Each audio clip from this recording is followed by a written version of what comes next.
The first piece of trash Josey Peters found on the beach was a flattened paper cup.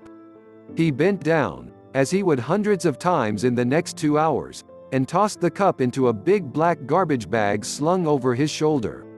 Just south of the Santa Monica Pier, where the Ferris wheel was spinning and the roller coaster carried passengers into a hazy sky, he came upon dozens of white, BB-sized styrofoam beads scattered on wet sand.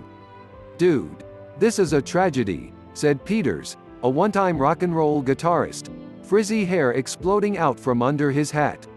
"These cheap boogie boards break apart with one day's use." Summer arrived early in Los Angeles, with temperatures topping 100 degrees in some areas on Tuesday. So people traded asphalt for surf and sand.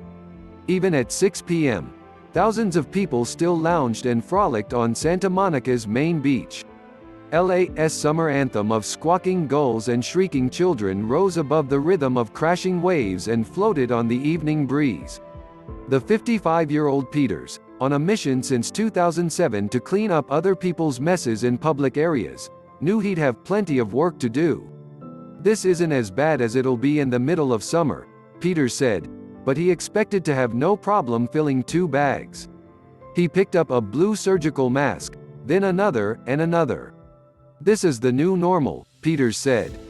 "I wrote about Peters in the fall of 2019, when he was working the area along Ballona Creek, where it trickles toward the sea on the south side of Marina del Rey. This is gonna blow your mind," he had told me before that first outing. "You'll never be the same." It had rained before that outing, and we found massive fields of debris that had washed through storm drains across the basin and out toward the ocean. It looked like you could walk on water.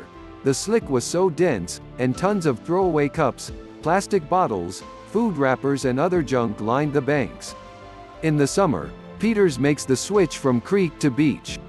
He focuses on plastics and other scraps that can get swept out by the surf and harm marine life, a personal mission that began when he was 7 and his father led him on lake cleanups in Michigan. Santa Monica has a ban on single-use plastics, in part to protect the bay, but that's tough to enforce. As we headed under the Santa Monica Pier, where Peters once found a sofa, and once nearly yanked my shoulder out, trying to pull a big trash bin out of the surf, he told me he's been going out about 3 times a week lately. It depends on the weather and the crowds. Peters attended a military academy as a youngster, worked in cannabis and organic produce, looks eternally ready for the band to get back together, and otherwise belongs in a Thomas Pynchon novel. He is currently between jobs.